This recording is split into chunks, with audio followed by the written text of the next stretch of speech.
Assalamualaikum warahmatullahi wabarakatuh. Saya Arviandi Firlia dari kelas Perbankan Syariah F akan membacakan ringkasan dari mata kuliah Teknologi Informasi Bank Syariah dari pertemuan kedua sampai pertemuan keenam. Yang pertama yaitu pertemuan 2, yaitu tentang tren teknologi komputer di bank.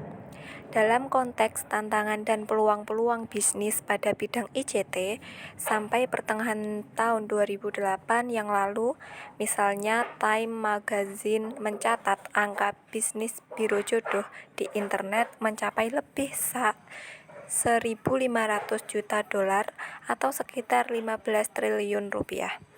Di Indonesia, akhir Maret 2008 yang lalu, lebih dari 3 juta orang nasabah perbankan telah menggunakan mobile banking berbasis SMS atau SMS banking pada 17 bank nasional. Aktivitas e-commerce dunia berbasis web juga telah mencapai nilai yang tidak kalah besar. Sebagai gambaran lain tentang besarnya pasar dan aktivitas manusia yang telah terhubung dengan aktivitas e-commerce adalah statistik jumlah penggunaan internet di dunia dan gambaran kecepatan perkembangannya. Melalui internet, pelaku bisnis melakukan kegiatan marketing secara online. Banyak nilai tambah dari kegiatan marketing online ini, diantaranya adalah coverage yang tak terbatas ke seluruh dunia, cepat dan fleksibel, efektif dalam berpromosi, dan bisa menekan biaya dengan rendah bila menggunakan media online daripada media cetak.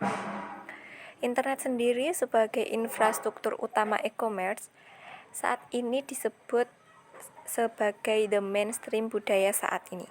Data pertengahan tahun 2006 menunjukkan industri terkait teknologi informasi berkembang sebesar 6,9%. Kemudian pada pertemuan 3 yaitu tentang penggunaan teknologi informasi di dunia bisnis dan perbankan. Electronic commerce atau e-commerce atau juga sering disebut sebagai electronic business adalah cara menggunakan teknologi informasi untuk melakukan bisnis antara dua atau lebih pada suatu organisasi atau antara organisasi dengan organisasi atau kepada konsumen akhir melalui jaringan komputer. Internet banking atau sering disebut e-banking didefinisikan sebagai situs web tempat pelanggan dapat melakukan tugas yang biasanya mereka lakukan di bank biasa. Tingkatan internet banking yaitu ada 3. Yang pertama entry atau informational, yang kedua intermediate atau komunikatif, yang ketiga advanced atau transaction. Pelayanan internet banking yaitu ada 7. Yang pertama informasi saldo, pembukaan rekening, transfer, payment gateway, clearing, trade service and finance, penutupan rekening dan transaksi lainnya. Dampak ICT terhadap strategi bisnis industri perbankan. Perubahan perilaku masyarakat terkait dengan pemanfaatan ICT merupakan suatu kenyataan yang secara langsung akan mengubah perilaku masyarakat sebagai nasabah industri perbankan.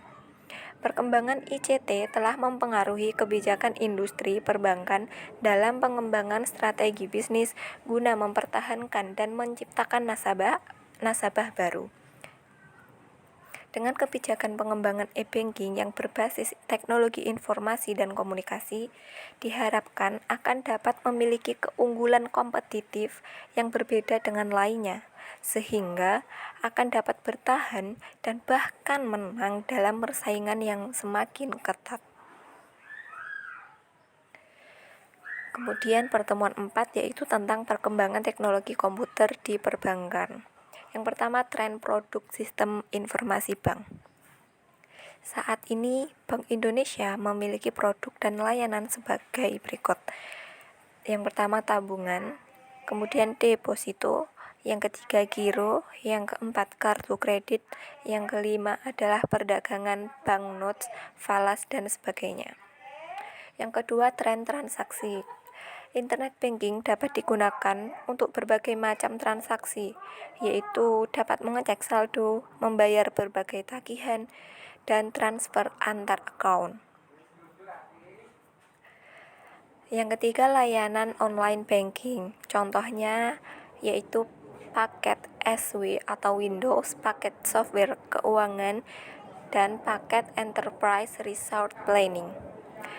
Kemudian resiko yang dihadapi yaitu error information of processing, fraud industry bank, fraudulent misrepresentation, and disruption to processing.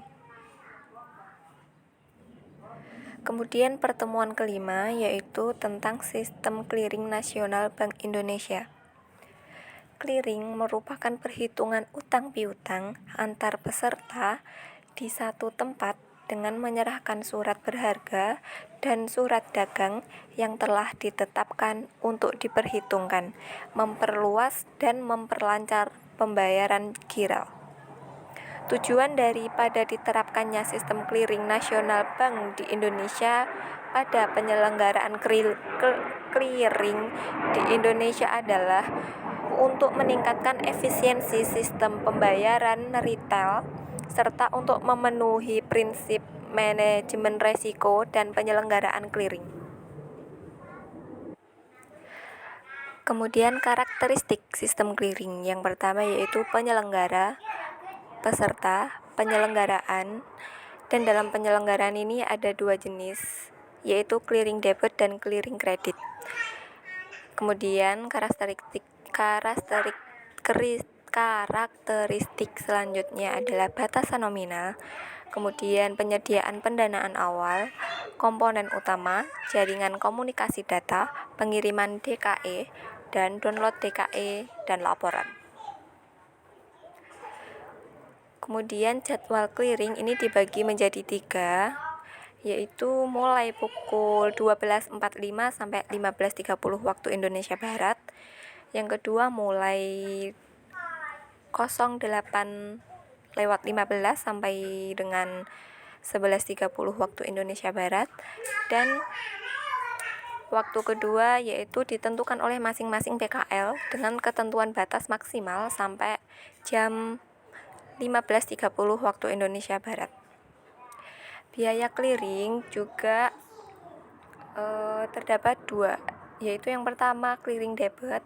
Untuk biaya proses clearing yang menggunakan clearing debit dengan pemilihan warkat sebesar 1.500 dengan rincian 1.000 yang digunakan untuk proses DKE dan yang Rp500 digunakan untuk warkat debit. Kemudian biaya untuk clearing kredit yaitu sebesar Rp1.000 per transaksi. Kemudian pertemuan 6 yaitu tentang sistem informasi perbankan syariah. Dalam melakukan kegiatannya, perbankan syariah bekerja sama dengan bidang teknologi informasi untuk membangun sistem informasi perbankan syariah dengan membuat aplikasi khusus yang dapat mempermudah semua proses-proses transaksi yang ada di perbankan syariah, yang salah satunya adalah proses transaksi jual beli. Teknologi sistem informasi perbankan digunakan bank untuk mengubah data keuangan dan pelayanan jasa perbankan secara elektronik dengan menggunakan sarana komputer, telekomunikasi, dan sarana elektronik lainnya. Dalam perjalanan suatu usaha senantiasa terdapat perubahan-perubahan baik dari sisi strategi maupun perubahan yang diakibatkan oleh regulasi. Oleh karena itu, ada beberapa faktor pokok yang harus dipertimbangkan. Yang pertama, maintainability, yaitu usaha untuk melakukan perubahan. Yang kedua, flexibility, yaitu usaha yang dipergunakan untuk melakukan modifikasi, terutama terhadap aplikasi yang berhubungan dengan hal-hal operasional. Yang ketiga, testability, yaitu usaha yang diperlukan untuk menguji atau memastikan suatu aplikasi yang telah sesuai dengan kebutuhan bisnis.